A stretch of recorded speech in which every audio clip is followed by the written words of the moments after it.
dan terkadang yang sosok ibu-ibu sama anak itu keluar beli makanan atau apa dibawa masuk. Cuman orang kadang nggak sadar yang beli ini siapa, orang atau lelembut gitu, tapi memang menghuni tempat ini.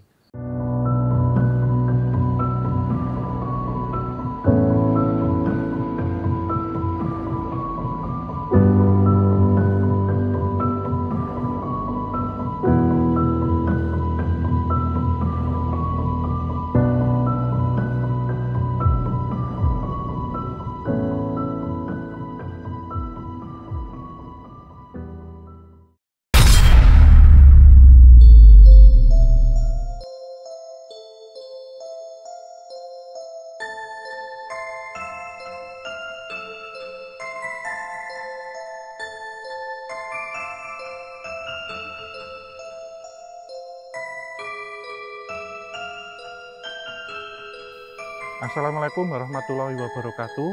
Selamat malam, Sobat Javanika. Kembali bertemu dengan saya dan Mas D, Ya. saya Om Hao. Dan kali ini kita masih berada di Kabupaten Plat AD, Mas. Ya. Eks-Karesidenan Surakarta. Ya. Pas ini malam Jumat Kliwon, Mas. Ya. Ya, jadi sekilas cerita ini tentang Kabupaten Klaten. Jadi tahu nggak, Mas? Kalau setiap daerah itu kan pasti ada toponim, asal mula nama. Jadi memang Klaten ini ada beberapa rujukan ya tentang asal mula suatu daerah namanya. Apa itu? Yang pertama itu mengacu pada Klaten dari kata kelati. Kelati. Ya dari kelati. Lati itu buah Ucapan. bibir, ucapan. Disebut demikian karena sejak zaman Mataram dulu bahwa daerah ini sudah terkenal dengan kesuburan alamnya, kesuburan tanahnya, sehingga menjadi pembicaraan banyak orang. Daerah ini kemudian disebut dengan kata kelati. Ya. Jadi untuk Klaten toponimkan jadi Klaten dari kata ya. kelati atau Kelati. buah bibir. Lalu yang kedua ini tentang pendiri ataupun sesepuh dari Kabupaten Klaten. Jadi kalau kita kembali ke 560 tahun yang lalu, itu dibuka pertama kali yang sewaktu itu masih hutan belantara, Mas. Dibuka oleh Kiai dan Nyai Melati. Jadi Kiai dan Nyai Melati itu adalah orang kepercayaan dari Raja Mataram waktu itu. Jadi di era Mataram yang awal itu dipercaya untuk menyediakan ataupun sebagai supplier bunga-bunga melati yang harum itu untuk istana, untuk putri-putri raja. Sehingga Nyai dan Kiai ini diberikan gelar Kiai dan Nyai Melati. Dari kata melati jadi kelati. Kelati. Ke melati jadi kelati. Jadi Klaten. Klaten, ya. Jadi daerah yang baru dibuka ini menjadi daerah namanya Klaten. Karena keharuman namanya ini berasal dari bunga melati. Jadi kan ini puspa bangsa ya, Mas ya, melati. Ada ceritanya, jadi masih ada punden ataupun pesarian beliau, tapi insya Allah satu ketika kalau kita diberikan kesempatan nanti ziarah ke sana. Sekilas itu, lalu ini kita berada di mana? Ini di salah satu pabrik gula yang ada di Kabupaten Klaten. Jadi kita hari ini membahas tentang situs warisan heritage kolonial. Jadi kolonial Hindia Belanda. Dan perlu diketahui bahwa di Eks-Karesidenan Surakarta pada zaman dahulu, kalau sekarang kita kenal hanya beberapa pabrik gula, itu terdapat kurang lebih 17 pabrik gula. Banyak ya? Banyak. Itu berdasarkan politik Sugar Onderneming. Sugar itu gula. Onderneming itu sugar. Jadi gula, ya. Jadi bisnis pergulaan waktu itu. Nanti akan ada ceritanya. Nanti akan kita bahas seperti apa sejarah dari kenapa kita ada revolusi industri, kenapa kita ada revolusi transportasi, cikal bakalnya di pabrik-pabrik gula seperti ini. Ya, bisa. Dan nanti kita akan diberikan kesempatan untuk kita langsung mengunjungi areal dalam pabrik. Nanti akan kita lihat beberapa bekas dari tempat-tempat roda gila, Mas. Roda gila? Ya, roda yang besarnya sangat luar biasa. Dan untuk menggiling batang-batang tebu waktu itu. Lalu nanti kita ke ruang bawah tanah. Jadi ruang bawah tanah ini dahulunya untuk menampung abu dari pembakaran. Bisa itu? Bisa. Nanti kita ke situ, ketiga kita nanti akan ziarah ke pesarian dari Mbah Derajat. dan cerobong asap yang ada di sini. Ya. Keempat, nanti kita ke depo lokomotif, jadi garasinya lokomotif. Dan terakhir nanti kita berkunjung ke pendiri pabrik gula ini. Itu salah satu tuan Belanda yang ada di sini. Jadi ada makam, ada pesarian dari pembesar waktu itu. Nanti kita akan sowan, kita akan ziarah di sana. Dan sedikit kita kulik sejarahnya seperti apa. Oke. Ya, jadi kurang lebihnya demikian. Mari Sobat Javanica tetap ini ya, tetap ada di sini. Maksudnya ikut dengan kami. Kalau malam-malam ngantuk ya, nanti tetap bikin kopi atau bikin mie instan dengan telur gitu. Ya, mungkin siap. Kita jalan. Mari ikutin kita ke belakang. Masuk nanti.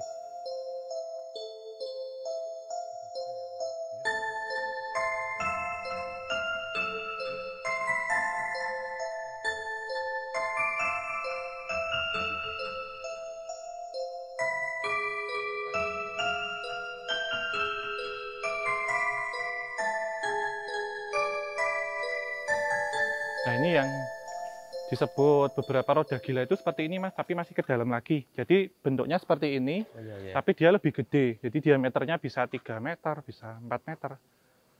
Jadi seperti ini roda-rodanya. Ini masih berfungsi? Sudah enggak, Mas. Jadi pabrik gula ini sendiri itu didirikannya sekitar tahun 1870 sampai dengan 1880-an, Mas. Awal-awalnya. Dan mengalami perkembangan itu tahun 1920-1930. Tetapi karena krisis moneter tahun 1997-1998, keberadaan pabrik ini kemudian ditutup karena kekurangan bahan baku untuk penggilingan. Jadi bahan baku batang tebunya itu kekurangan, sehingga ini ditutup. Dan dari tahun 1997 sampai dengan 2019 hari ini, berarti sudah hampir 22 tahun itu tutup, jadi tidak beroperasi itu. Berarti kita ini sedang mengunjungi lokasi yang sudah 20-an tahun mangkrak gitu. Iya, dan jarang sekali yang memang masuk ke sini. Jadi, tetapi di sini sebenarnya menarik untuk kita ulas tentang sejarahnya. Jadi bagaimana dulu revolusi industri, kemudian revolusi transportasi dimulai, ya dari adanya politik pabrik gula ini, Mas, sebenarnya. Mari, Mas, kita ke sana.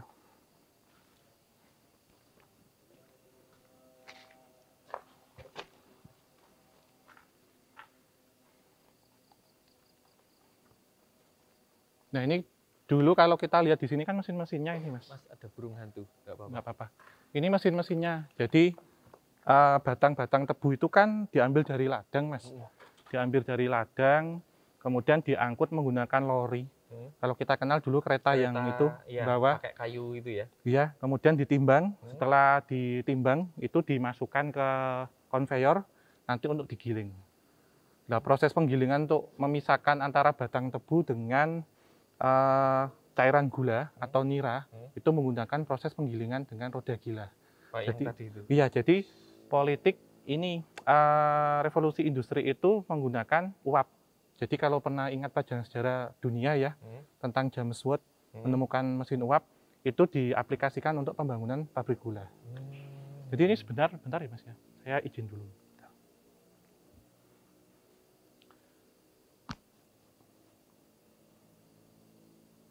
Goedenavond, meneer. Ik ben terug naar hier. Dat is kom van de historisch van de suikerfabriek. Jadi voor het eerste tot een heden. Ya, dank u wel. Jadi saya datang kembali ke sini malam ini sama teman-teman. Itu ingin mengungkap tentang sejarahnya pabrik gula ini dari awal berdiri sampai hari ini seperti apa. Dan ya, well, itu maksudnya silakan gitu. Oke, Mas, kita lanjut, sudah sama menir sudah boleh.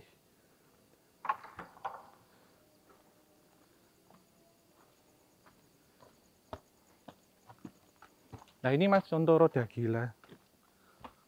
Ini benar-benar sudah mangkrak ya ini ya. Iya. Nah, yang dimaksud roda gila itu ini. Iya, besar. Ini sampai sana. Ini didatangkan dari Belanda atau kalau mesin-mesin ini sebenarnya datangnya malah dari Jerman, Mas. Jadi teknologi secara teknologi metalurgi dan teknologi teknik mesin tuh waktu itu diakui paling bagus dari Jerman. Sehingga ini besi-besi solid, Mas. Dan dari Jerman sana, dari Hannover, dari Berlin dibawa ke Batavia atau Semarang itu menggunakan kapal yang besar. Jadi ini solid. Jadi besi pejal, jadi besi benar-benar solid semua. Mari kita teruskan. Wow.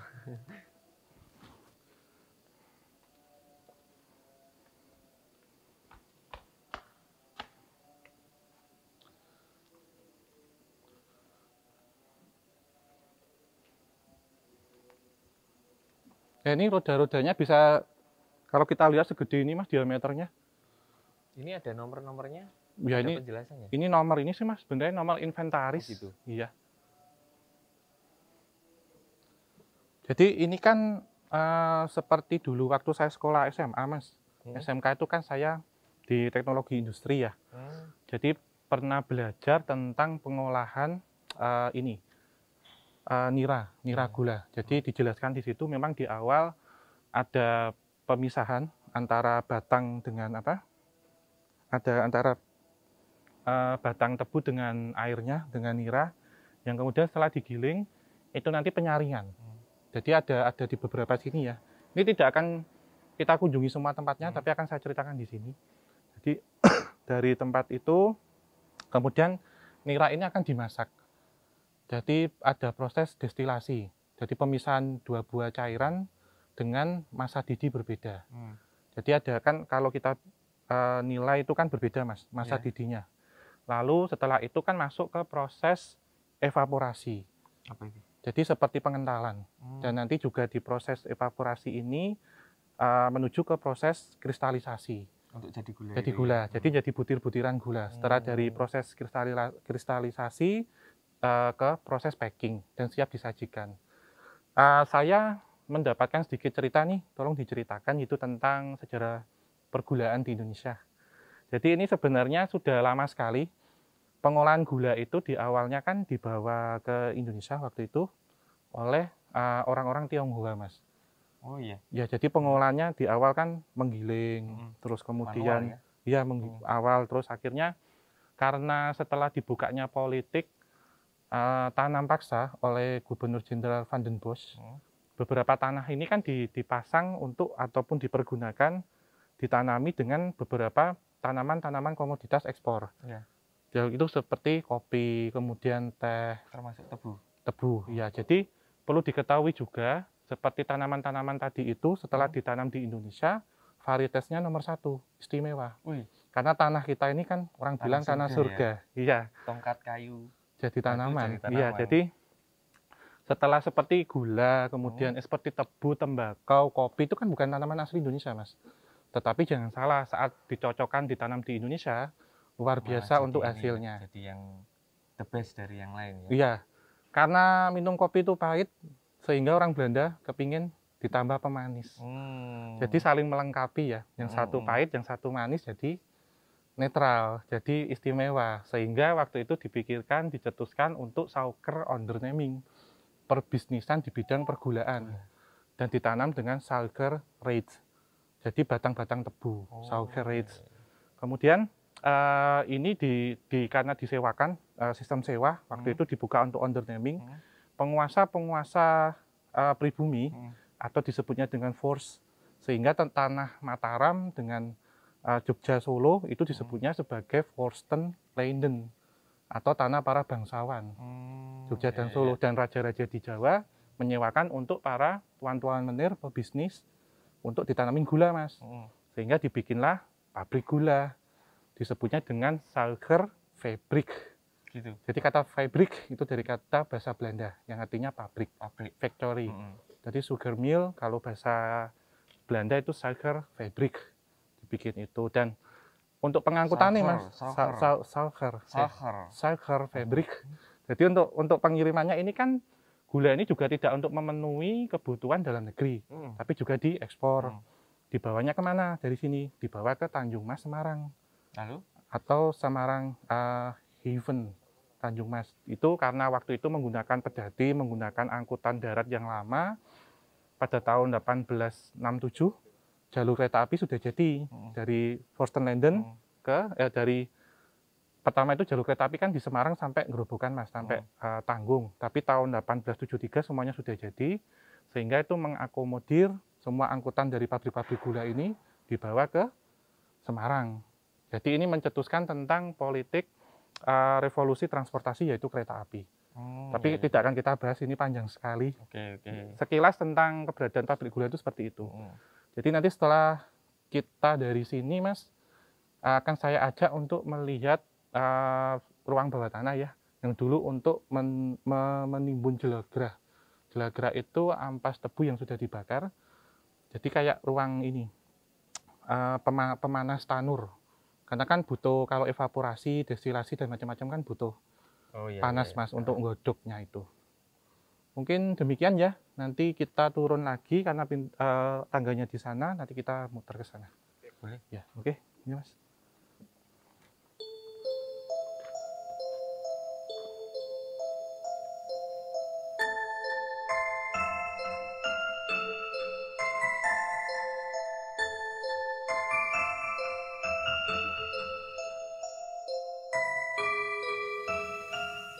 Jadi kalau kita lihat kayak cerobong-cerobong ini ya, yang turun ke bawah itu dulu kayak untuk ini Mas, gula yang sudah jadi.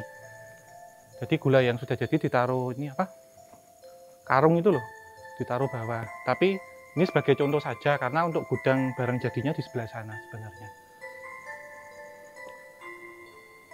Jadi kayak buat contoh aja Mas, jadi kan keluar untuk penampungannya itu. Gede ya? Iya. Gulanya ya zaman dulu? Ya kan pakai karung Mas bawahnya. Tapi contoh aja ini, sebatas untuk contoh.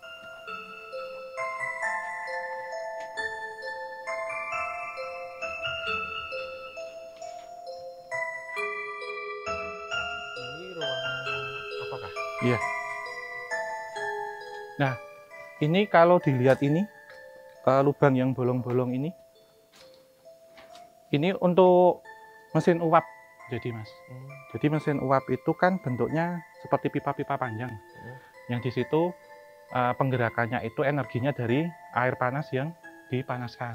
Jadi setelah uap air, kemudian dia menggerakkan beberapa mesin-mesin, contohnya gitu. Jadi secara teknik mesin ini tidak akan saya jelaskan karena panjang banget.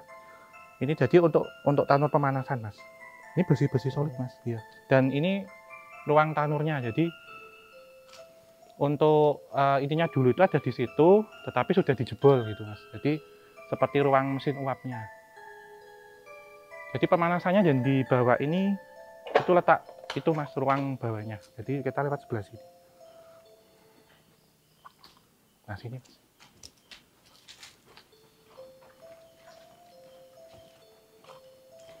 Nah ini.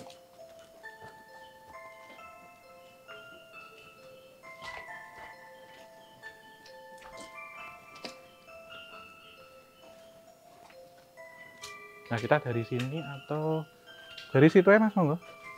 Dari sini sana aja. Soalnya ketutup ini. Oh ini lampu-lampu. Ya. Oh iya. Nah ini kita turun sini, jadi ini ruang bawahnya itu dulu kan di atas untuk masak. Jadi saat masak ini apa air itu kan jelagrah itu dari ini ya Mas, abu itu turunnya kan ke bawah. Jadi untuk bersihin. Jadi dulu kalau kita bayangkan kan ruang ini panas ya. Jadi salah satu teknologi waktu itu untuk pembangunan bangunan. Jadi kita lihat sekilas yuk ke dalam, bentar.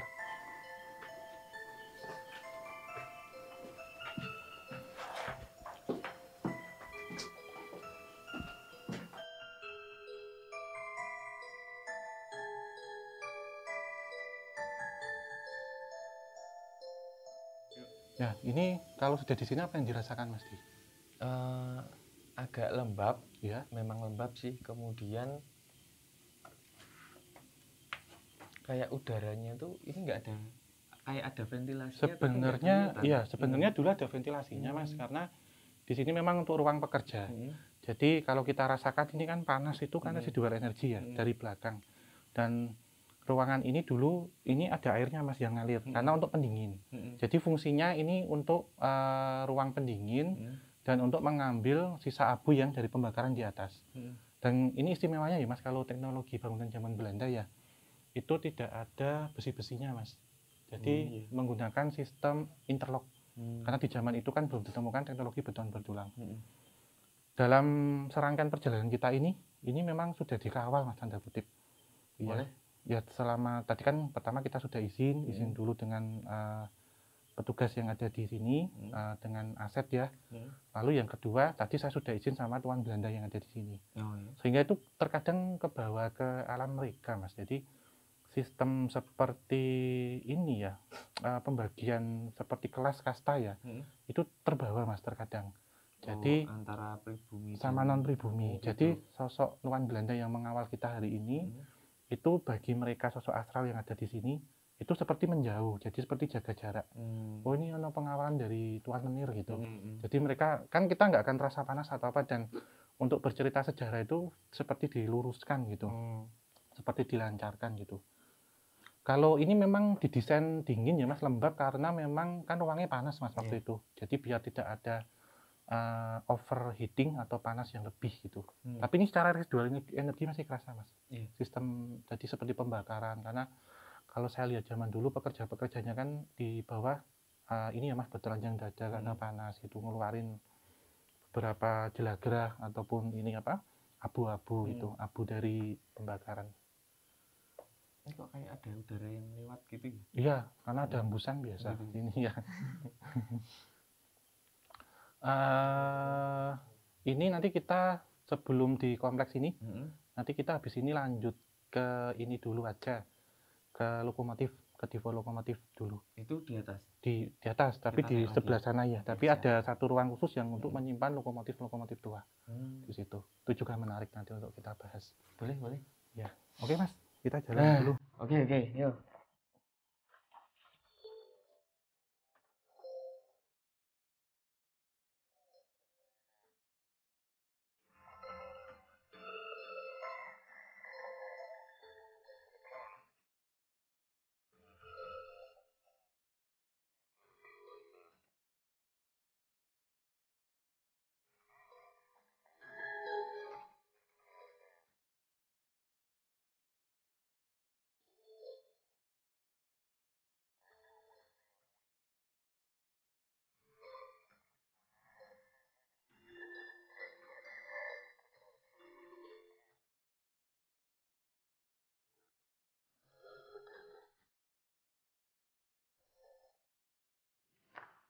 Nah, ini Mas, sebenarnya ada ini ya, kalau sebenarnya akan diceritakan, ada suatu kejadian ya, sekitar berapa ratus tahun yang lalu, 100 tahun yang lalu lah, di Roda Gila ini. Jadi waktu itu ada seperti ini Mas, cekcok antara pekerja pribumi dengan pengawas atau mandor atau sinder Belanda. Yang waktu itu karena cekcok seperti biasa, karena masalah seperti keuangan ya, yang belum dibayarkan atau apa, kemudian sosok Belanda ini karena berkelahi waktu itu, ada yang dorong, terus terjatuh di roda gila tadi. Lalu yang terjadi?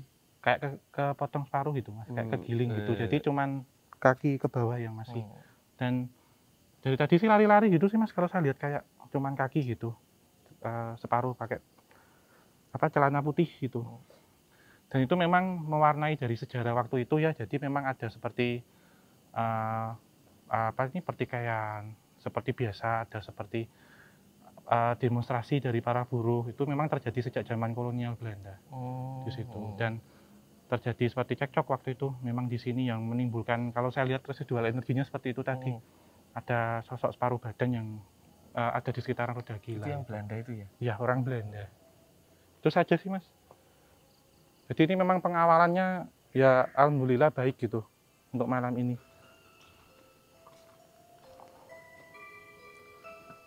Aturan Mas, mereka tidak monggo.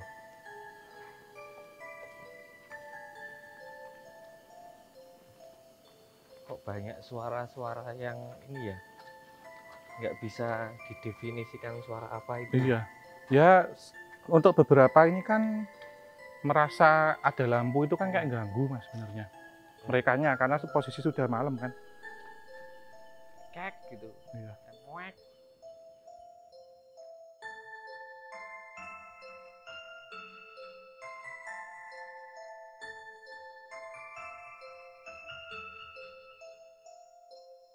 Ya, ini kita berada di depan depo lokomotif dan saya sekarang ditemani oleh Bapak ya.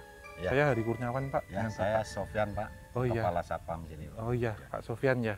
Mungkin ini Pak sedikit cerita pengantar atau pengalaman selama bertugas berdinas di sini itu seperti apa Pak dulu? Ya, kalau dulu memang awalnya saya dulu waktu masih muda saya dari sini, Pak. Oh iya. Terus ketika pabrik sini tutup tahun 97, saya dimutasi ke Gondang itu sekitar tahun 2002 kalau nggak salah, Pak. Iya. Terus kembali ke sini ya Pak ya? Sampai 2017 saya baru pindah ke sini lagi, Pak. Iya. Ini sepertinya ini ya Pak ya, ada seperti waktu itu orang yang niat tidak baik ke sini, kasus seperti pencurian ya Pak ya? Oh iya dulu Pak, saya pernah melihat sendiri Pak dulu Iya. waktu itu. Ya kurang lebih tahun 2003 waktu itu saya habis masuk malam. Iya. Kebetulan untuk suplai listrik ke perumahan karyawan itu storm Pak. Iya. Konslet gitu Pak. Ya, storm. Nah, kita cari penyebabnya. Waktu itu kan masih banyak pohon-pohon di sini Pak. Masih tinggi-tinggi ya Pak Masih ya? tinggi-tinggi Pak waktu itu. Nah, pengertian saya itu ada dahan ranting pohon yang numpang di atas kabel mungkin. Nah, ketika saya cek sampai ke dalam, ternyata ada kabel putus. Iya. Kabel putus itu penyebabnya itu ternyata dipotong sama orang yang punya niat nggak baik Pak. Iya. Mereka salah pengertian. Jadi mereka motong itu dari arah luar, Iya. ternyata suplai listrik itu dari dalam. dalam. Iya. Yang keluar itu. Akhirnya si pelakunya itu sempat jatuh mungkin terus terlilit kabelnya itu Pak. Ya kabel yang masih menyala ya Pak, jadi masih tersengat nyala, ya, Pak. tersengat Ya, listrik ya. listrik Pak. Iya. Waktu itu listrik masih nyala tapi redup Pak. Ret Iya, gitu karena ya, itu kan groundnya itu kan melewati si pelaku itu iya, tadi Pak. Iya. Setelah kita cek ke lokasi sudah ketahuan betul itu kalau orang mau punya niat nggak baik, kita matikan dari sentral. Dari induknya. Baru kita lapor ke polisi Pak. Oh, berarti termasuk ini ya Pak ya? Ini saya lihat wafat ya Pak ya?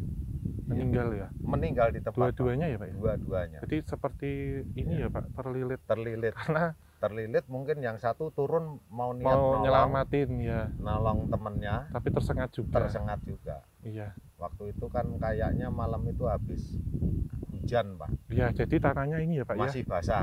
Berair, ya. jadi penghantar listrik kena jadi ini ya? Mereka itu jatuh pas di semak-semak itu kan lokasi kanan kirinya itu basah semua. Basah, iya.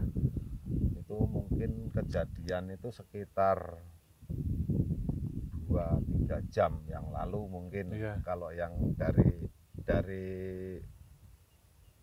keterangan dari polisi, oh ini udah dari tadi malam kok Pak. Iya, udah semalam. Sudah semalam. Iya, tapi kaku gitu ya Pak posisi. Sudah kaku Pak. Soalnya, sudah kebakar. Iya, ada kebakar sini sih Pak. Kalau saya lihat ada ngelupas kabelnya. Jadi memang kalau yang ditunjukkan Bapak di sebelah situ ya Pak ya. Betul. Posisinya ya, dari suplai ini. Ya, dari suplai yang ini tadi. Iya. Jadi ini sedikit informasi Pak. Kalau kita datang ke lokasi itu di sini kan istilahnya ada sesepuh yang ada di sini. Oh gitu. Ya. Kalau tujuannya itu baik untuk tujuan seperti seperti niat kami malam ini, itu pertama sudah izin dulu dengan aset ya, dengan pihak manajemen. Betul.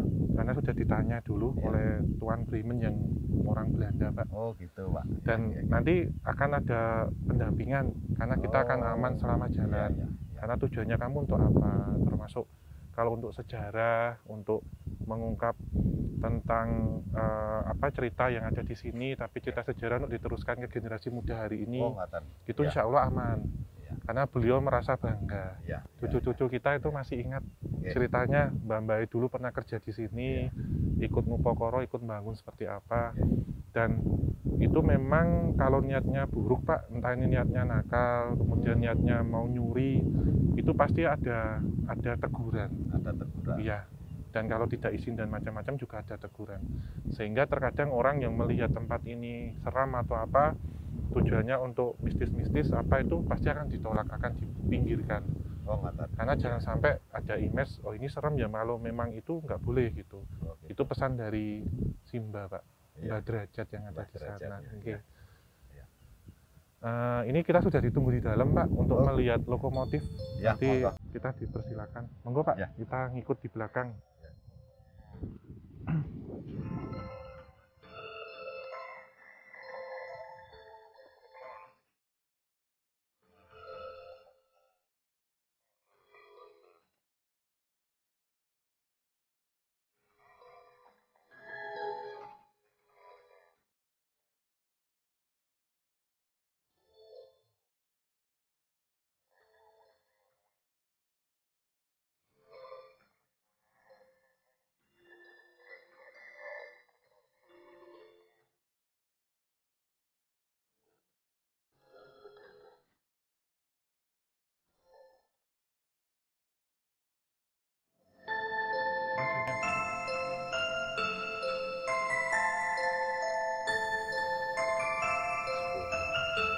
Merek.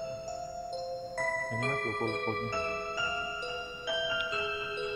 Jadi kan kalau dulu itu ini ya Pak, kalau untuk batang-batang tebu itu kan pakai lori. Iya. Jadi itu pakai lokomotif uap dan lokomotif diesel. Iya.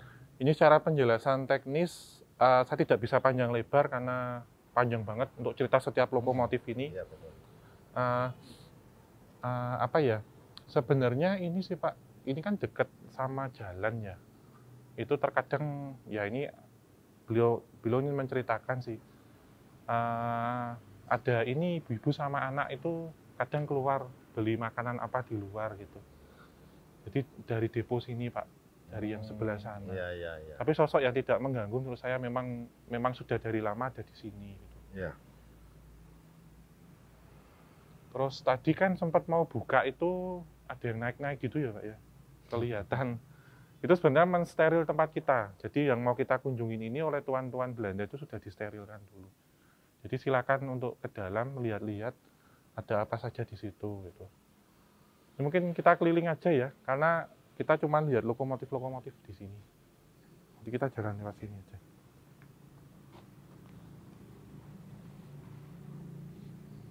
Ini mas.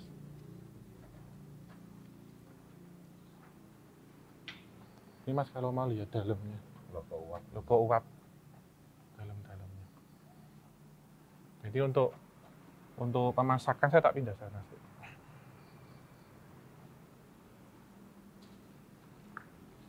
Nah ini untuk memasukkan, kalau dulu bahan bakarnya kan ada yang pakai kayu sama ampas tebu. Jadi untuk pemasukan tungkunya untuk menyalakan ini uapnya, karena digerakkan dengan uap. Dan loko-loko ini ada yang produksi dari Jerman dan ada yang produksi dari Belanda. Ini memang masih kerasa panas loh mas kalau gini tuh. Karena energinya ini masih kerasa. Residual energinya masih terasa dari tungku pembakaran.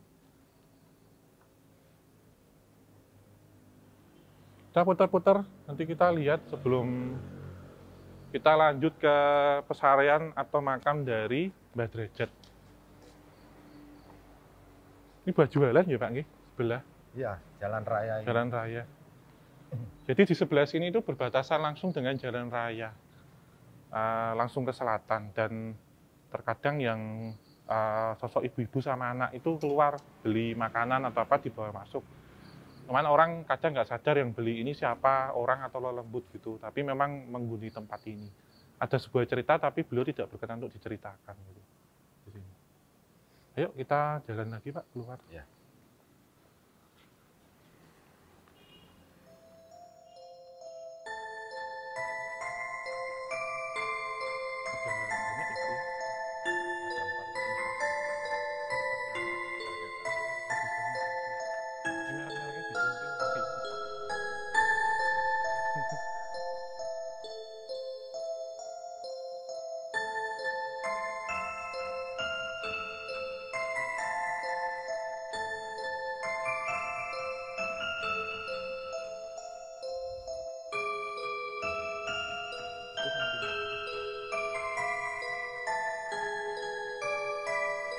Jadi ini lori-lorinya Sobat Javanica.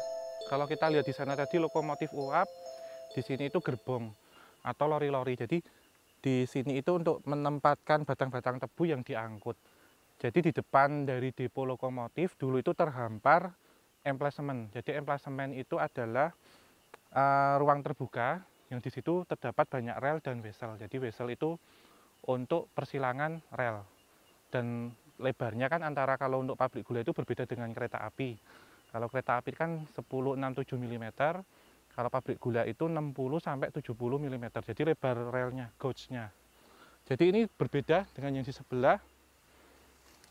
Kalau yang ini untuk abu. Jadi setelah pembakaran abu itu ditaruh di sini. Jadi nanti untuk ditimbun di suatu tempat.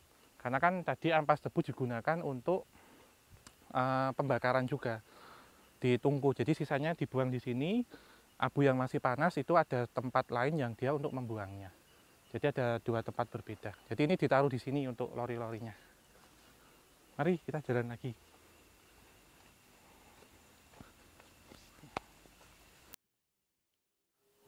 Sobat Javanica, ini kita sudah berada atau sudah tiba di pesarian dari Mbah Derajat. Tapi sebelum nanti saya bercerita, saya izin dengan beliau dulu dan mendoakan dahulu. Jadi saya akan masuk terlebih dahulu.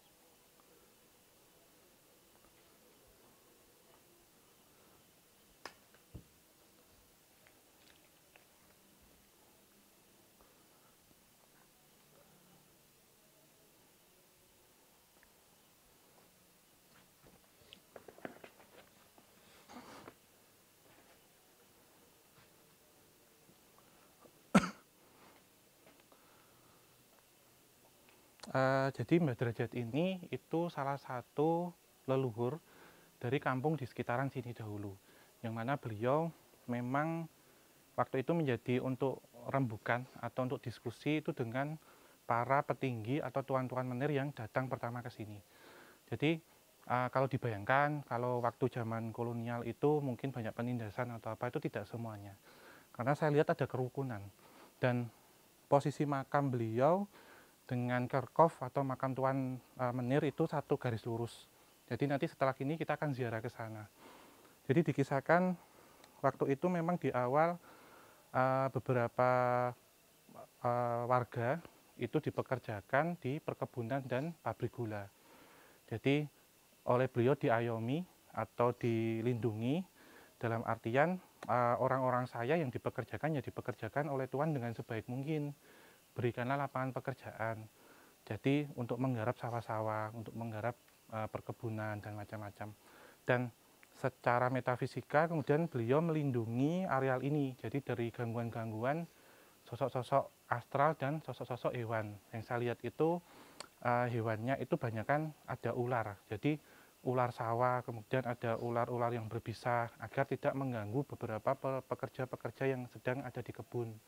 Dan dari pegangan beliau, karena beliau kan orang Waskito ya, jadi memiliki pegangan itu Nyai Sawer Derajat. Jadi Nyai Sawer Derajat itu Nyai Sawer. Jadi Sawer itu adalah ular.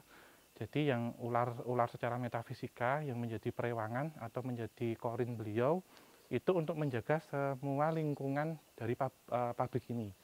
Jadi yang kalau saya kenal itu dengan beliau yang saya sudah sohib ya, sudah kenal baik, itu saya panggilnya dengan Mbak Marni. Jadi Mbak Marni ini sosok ular besar gitu yang terkadang menjelma menjadi perempuan cantik dan ini menjadi penguasa dari energi metafisika yang ada di sini, termasuk menghalau ular-ular sawah, kemudian ular berbisa itu agar tidak mendekat ke sini karena kalau tadi kita lihat kan banyak semak-semak, banyak tempat terbuka itu secara tidak mungkin kan banyak ular-ular makhluk-makhluk yang masuk ke sini. Jadi secara sedikit cerita seperti itu. Cuman terkadang sedikit cerita yang disampaikan kalau datang ke sini itu tujuannya untuk mendoakan, mengingat leluhur karena terkadang beliau juga prihatin orang datang ke sini kok tujuannya aneh-aneh gitu. Ada yang ini Pak minta nomor gitu, kayak nyari-nyari apa gitu, tujuannya seperti itu gitu. Jadi setelah saya komunikasi sudah diizinkan untuk nanti kita berziarah ke satu lokasi terakhir, yaitu makam dari Tuan Menir yang ada di sini.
Jadi Sobat Javanica, ini kita tiba di titik terakhir ya dari serangkaian perjalanan kita malam ini.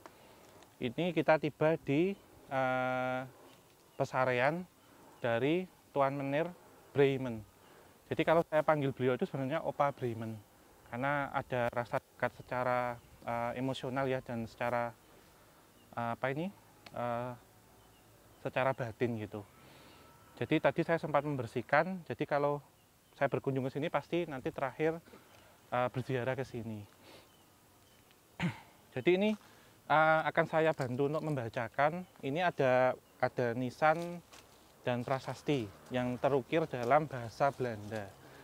Jadi dari atas ini adalah Hier Ras, Zach en Kalm, Jij Jizai Bremen, geboren te Amsterdam, Augustus 1832 en daar overleden te Ceper 25 Oktober 1889. Jadi kalau diterjemahkan dari atas, bersemayam, ini biasa Pak, ada angin besar pasti kalau ke sini, Mas. Jadi residual energinya terasa. Bersemayam dengan damai dan tenang di sini. Tuan J. G. J. Bremen. Jadi J itu adalah huruf pertama, itu kepanjangan dari nama Jakob. Kemudian G-nya itu Gerald. J yang kedua itu Joseph. Jadi Jakob Gerald Joseph Bremen, nama lengkap beliau. Geboren te Amsterdam. Terlahir di kota Amsterdam di Belanda pada tanggal 8 Agustus tahun 1832. Dan overleden, wafat di Klaten di sini itu pada tanggal 25 Oktober tahun 1889. Jadi beliau dalam usia 57 tahun wafat di sini. Beliau ini adalah pionir atau pendiri dari kawasan pabrik gula di sini, dan ada pesan wasiat, nanti kalau saya sudah wafat nanti dimakamkan di sini. Jadi ik zal vertalen uit Nederland naar Indonesisch. Ya, jadi ada satu pesan bahwasanya saya ingin tinggal di sini selama-lamanya karena negeri ini begitu indah, kemudian juga mempesona bagi saya, dan saya ingin tenang dimakamkan di sini. Tetapi kalau suatu ketika dari kita ya, itu ada yang nanti ke negeri Belanda, ke kota Amsterdam, tolong bawalah sedikit tanah dari sini nanti untuk ditabur di Amsterdam. Jadi saya nitip setidaknya sedikit spirit dari saya itu ada di tanah kelahiran saya di Belanda gitu. Ada pesan beliau yang seperti itu.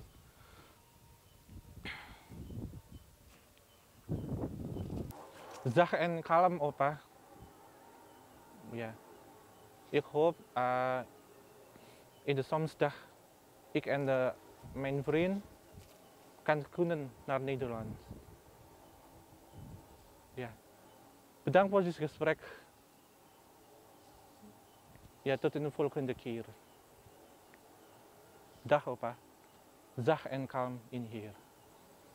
Jadi beliau menitipkan harapan ya, nanti tadi saya sampaikan, ik hope saya berharap suatu ketika saya dan teman-teman nanti bisa ziarah ke negeri Belanda dan amanahnya dapat kita bawa ke sana, jadi kita bisa tabur tanah di sana. Kita berharap mengirimkan doa yang terbaik agar beliau tetap tenang dan damai beristirahat di sini.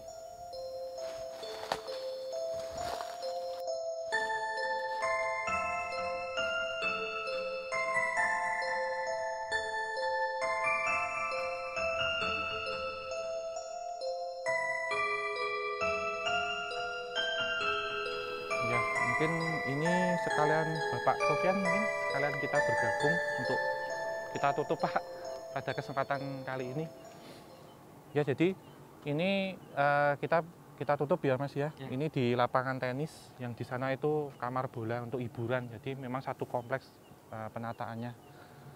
Jadi kita ucapkan terima kasih nih Pak Sofyan. Ya. Salam juga untuk manajemen ya Pak ya. Insya Allah semoga bermanfaat ya Pak ya ke depannya.